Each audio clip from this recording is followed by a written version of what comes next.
In a classic episode of the beloved BBC series, Fiona Bruce and the team headed to Polesden Lacey in Surrey, where guests arrived with their curiosities, hoping to be sitting on a small fortune. One guest in particular was shocked to discover the real purpose of her mystery object.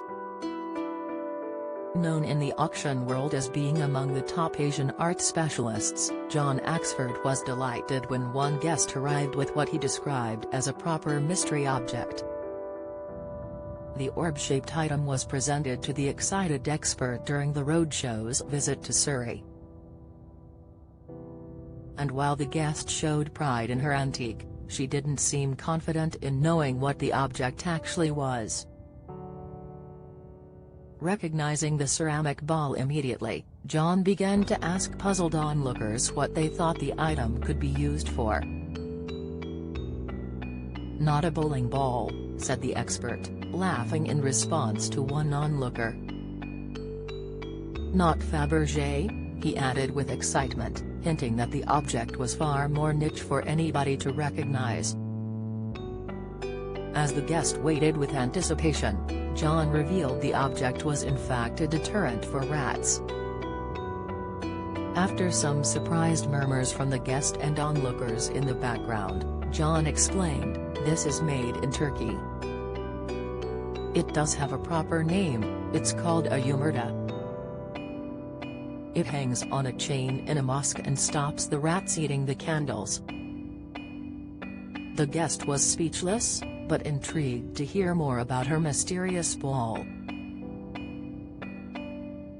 John went on to explain that yumurta is in fact Turkish for egg, and it symbolized ostrich eggs that would be brought back from Mecca. When asked how the item came to be in the guest's possession, she told the art specialist it was her aunt's, before admitting she was using it as a doorstop. John began laughing at the object and all of the purposes people assumed it to have, along with the real function itself. Bowling ball, doorstop, rat deterrent, the expert listed with a grin. "It's amazing," he exclaimed as the guest and onlookers joined him in laughing at the object's absurdity. John went on to reveal the item dated back to the 1600s. "Very old," he told the guest, adding the item was very rare.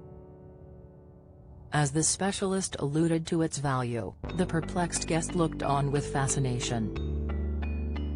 He went on to admit though it was not as rare or desirable as it could have been, had it been made a few years earlier. He inspected the item's design further, recognizing the details having been made in either Aznak or Qutahya. As the guest and surrounding audience waited with anticipation, John revealed the item to have a value between £4,000 and £6,000. Taken aback, the guest gasped in shock at how much the item was worth. "Oh my God," she said, holding her hands to her chest, dumbfounded at the bombshell valuation. "Have you got a chair?"